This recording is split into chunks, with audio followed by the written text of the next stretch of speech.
குரு பிரம்மா குரு விஷ்ணு குரு தேவோ மகேஸ்வரக குரு சாட்சாத் பரபிரம்மா தஸ்மை ஸ்ரீ குருவே நமக.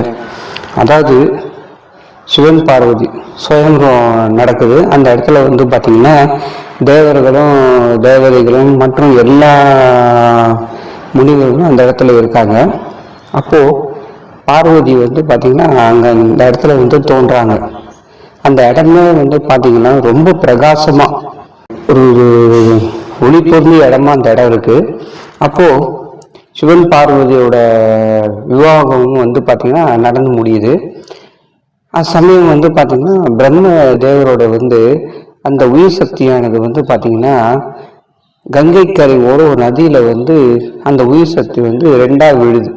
ஒரு இடத்துல வந்து பார்த்திங்கன்னா 66 ரிஷிகள் வந்து பிறக்கிறாங்க. இன்னொரு இடத்துல விழுந்த இடத்துல வந்து பார்த்திங்கன்னா அங்கே வந்து தர்பை இருக்கு. அந்த பொதாருக்குள்ள அந்த தர்பைக்குள்ள நடுவுல வந்து அந்த உயிர் சக்தியானது விழுது. அப்போ அங்க வந்து பாத்தீங்கன்னா சத்யச ரவா என்ற பிராமணர் வந்து அங்க வந்துட்டு இருக்காரு. அவர் எப்பவுமே வந்து பாத்தீங்கன்னா அந்த கங்கை கரை ஓரத்துல இருக்க தர்பையை வந்து எடுத்துட்டு போறது வழக்கம். அப்போ அந்த அந்நாள்ல வந்து அவர் வந்துட்டு இருக்காரு. அப்போ அந்த தர்பை எடுக்கலான்னும் போது ஒரு குழந்தையோட சத்தம் கேட்குது. என்னடா இது, எங்கேருந்து வருது இந்த சப்தம் அப்படின்னு சொல்லி போய் பார்க்குறாரு. பார்த்தா ஒரு குழந்தை. அந்த குழந்தை வந்து ரொம்ப தேஜஸாக இருக்குது, ரொம்ப ஒளி பொருந்திய குழந்தையா இருக்குது. ஆனால் அவர் எடுத்து தூக்க அவர் வந்து முன் வரல. ஏன்னு பார்த்தீங்கன்னா அந்த இடத்துல குழந்தை பிறந்திருக்கு பார்த்தீங்கன்னா, அந்த இடத்துல வந்து தேவர்கள்லாம் வந்து பூமழையை தூவுறாங்க. அவங்க எல்லாரும் ஜெயகோஷம் போடுறாங்க. இதெல்லாம் வந்து பார்த்துட்டு இருக்க அந்த சத்யச ரவா என்ன பண்ணுறாருன்னா, ஆஹா இந்த சப்தம் எங்கேருந்து வருது, என்ன இது ஆச்சரியமா இருக்கு, ஒருவேளை வந்து இதெல்லாம் பூதங்கள் வேலையா இருக்குமோ அப்படின்னு சொல்லிட்டு இவர் பயப்படுறாரு. உடனே அவர் அந்த இடத்த விட்டு ஓடுறாரு. அப்போ அங்க தேவர்கள்லாம் சொல்றாங்க, சத்யசரவா நில்லு, ஓடாதே நில்லு அப்படின்றாரு. இவர் வந்து அதெல்லாம் காதில் வாங்காம ஓடிக்கிட்டே இருக்காரு. அப்போ இந்த தேவர்கள்லாம் ஒன்று கூடி என்ன பண்றாங்க, நாரதர்கிட்ட போய் சொல்றாங்க. நாரதர் வந்து அதெல்லாம் கேட்டுட்டு, சரி நான் சத்யஸ்வரம் கிட்ட போய் நான் எல்லா விஷயத்தையும் சொல்றேன் அப்படின்ட்டு நாரதர் என்ன பண்றாருன்னா சத்யஸ்வரவா கிட்ட போய் அங்க நின்று ஒரு காட்சி கொடுத்து அந்த பிப்பலாயர், அதாவது பொருள் பிப்பலா நாராயணா இருக்கிற அந்த குழந்தை அவரோட கதைகள்லாம் இவர்கிட்ட சொல்றாரு. உடனே அந்த பிராமணர் என்ன பண்றாரு, சத்யஸ்வரவா எனக்கு வந்து தேவர்கள்லாம் எனக்கு காட்சி கொடுக்கல, எனக்கு கண்ணுக்கு தெரியல, நீங்களாவது இந்த குழந்தைய எடுத்து என்கிட்ட தரவும் அப்படின்னு சொல்லி கேட்குறாரு இந்த பிராமணர். உடனே நாரதர் என்ன பண்றாரு, அந்த குழந்தைய எடுத்து சத்யஸ்வரவா கிட்ட வந்து கொடுக்குறாரு. கொடுத்தவனே என்ன சொல்றான், இந்த குழந்தைய நன்றாக வளர்த்துட்டு வா, இந்த குழந்தைக்கு சர்பதிநாத் அப்படின்னு பெயரை சூடவும் அப்படின்றார். இவரும் இந்த குழந்தைய எடுத்துட்டு போய் தன் மனைவி சந்திரா, அவங்க வந்து பார்த்தீங்கன்னா ரொம்ப கடவுள் பக்தி உள்ளவங்க, அவங்க கிட்ட போய் குழந்தைய கொடுத்து இவங்க ஏகப்பட்ட சந்தோஷம் அடைகிறாங்க. இந்த குழந்தைய வாங்கி அரவணைச்சிக்கிட்டு இந்த குழந்தைய குளிப்பாட்டி சீராட்டி பால் ஊட்டி குழந்தை இருக்கிற இடத்துல வந்து பார்த்திங்கன்னா துளசி இலையெல்லாம் போட்டு அதன் மேலே சர்பதிநாத் அந்த குழந்தைய படுக்க வச்சு அந்த குழந்தைக்கு வந்து சர்பதிநாத் அப்படின்ற பேரும் இவங்க சூட்டுறாங்க. அப்போ அவருக்கு வந்து 12 வயது ஆனது. நாரதரும் என்ன பண்றாரு, ஒரு பிராமணன் வேடத்துல போய் அங்க இருக்கிறாரு. பிரம்மதேவன் தேசத்தில் இருந்து பிறந்துதான் தன் சகோதரன் என்று சர்பதிநாதனும் எப்போதும் வந்து பிரேமை ரொம்ப சிநேகமா இருக்கிறாரு அவர்கிட்ட. அப்போ நாரதர் வந்து பத்ராகாசம் போறாரு. அங்க வந்து பார்த்தீங்கன்னா சிவன், தத்தர், மச்சிந்தர் இவங்கெல்லாம் வந்து சந்திக்கிறாரு. உடனே சிவன் என்ன பண்றாரு, நவநாராயணனுக்கு நாக் தீட்சை கொடுக்கும் அப்படின்னு தத்தர்கிட்ட சொல்றாரு. அப்போ தத்தர் வந்து என்ன பண்றாருன்னா நாரதர்கிட்ட சொல்றாரு, எனக்கு பச்சாதாபம் ஏற்படணும், அப்போதான் நான் நாக் தீட்சை கொடுக்க முடியும் அப்படின்றாரு. அப்போ நான் வந்து நாரதர் சொல்றேன், அப்போ நான் வந்து அதுக்கு ஏற்பாடு செய்யறேன்னு சொல்லிட்டு இவர் என்ன பண்றாரு, நாரதர் 1 வயது சிறுவனா அப்படின்னு வேடமிட்டு நேரா வந்து சத்யஸ்வரவா வீட்டுக்கு போறாரு.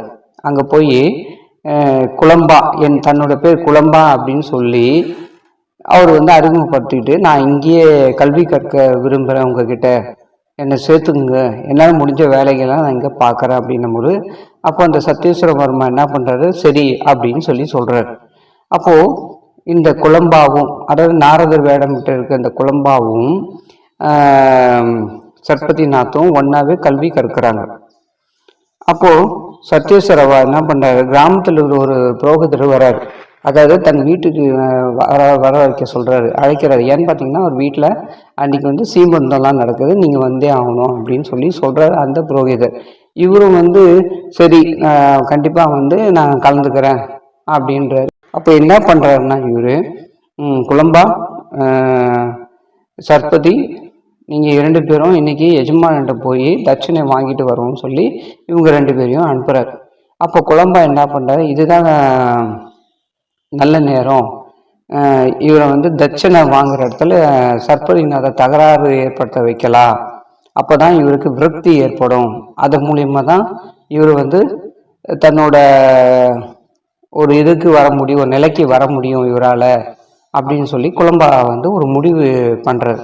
அப்போ குழம்பா என்ன பண்ணுறாருன்னா சத்பதிகிட்ட சொல்கிறாரு, நீ தட்சணைலாம் வாங்காத, அவர் வந்து எஜமான் வந்து கம்மியாகவும் கொடுக்கலாம் அதிகமாகவும் கொடுக்கலாம், கம்மியாக கொடுத்தா உன் தந்தையிடம் நீ வந்து எதையும் சொல்ல முடியாது, உன்னை தான் உன் தந்தை வந்து கோபம் கொள்வார் அப்படின்னு சொன்னோன்னா பேசிகிட்டே இருக்க சமயத்தில் வந்து பார்த்திங்கன்னா எஜமானன் வந்து தட்சணையை வந்து சத்பதிநாத் கையில் வச்சிடறாரு.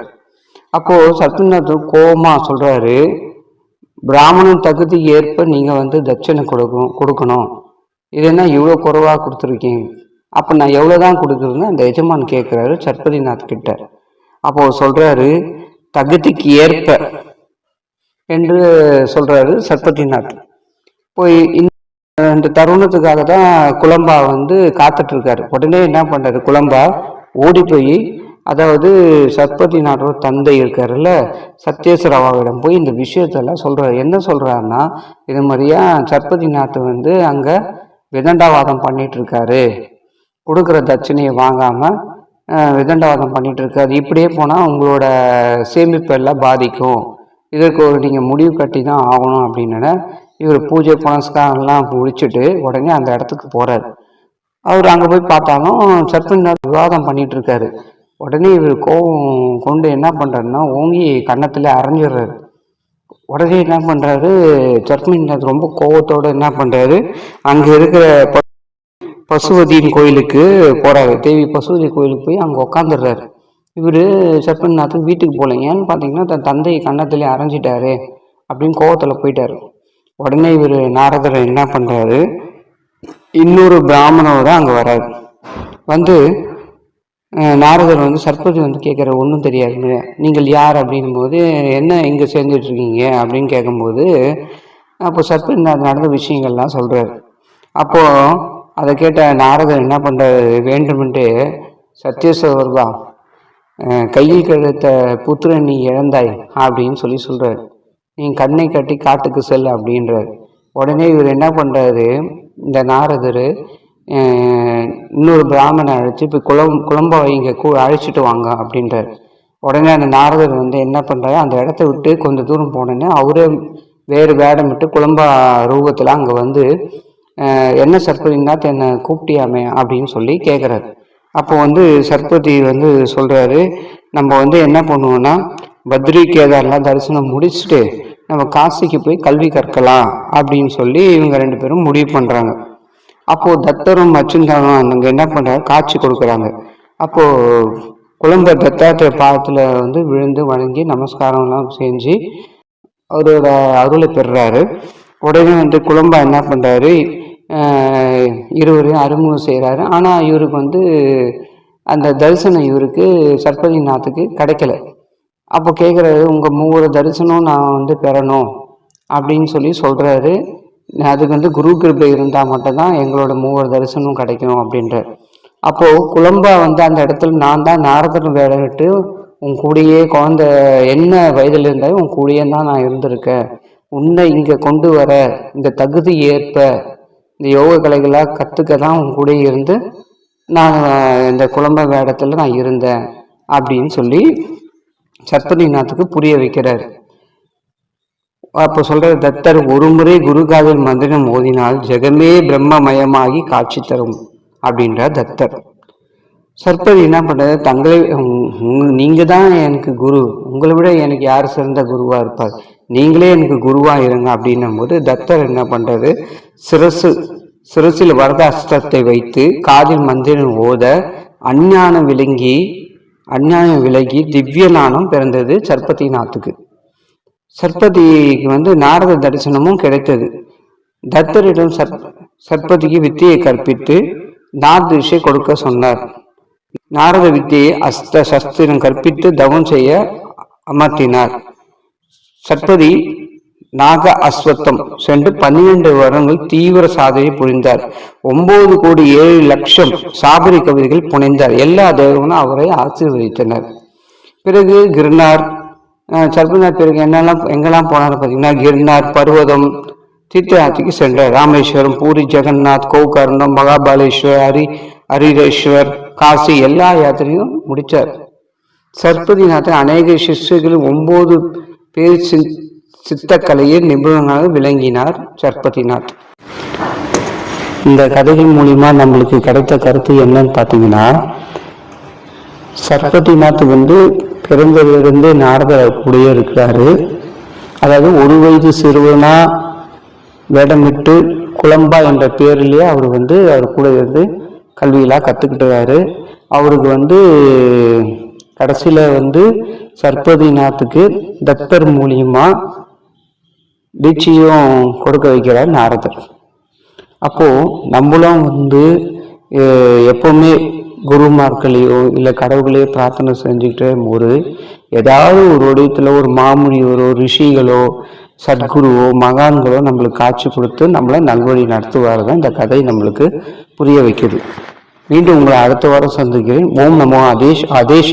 அலாக் நிரஞ்சன்.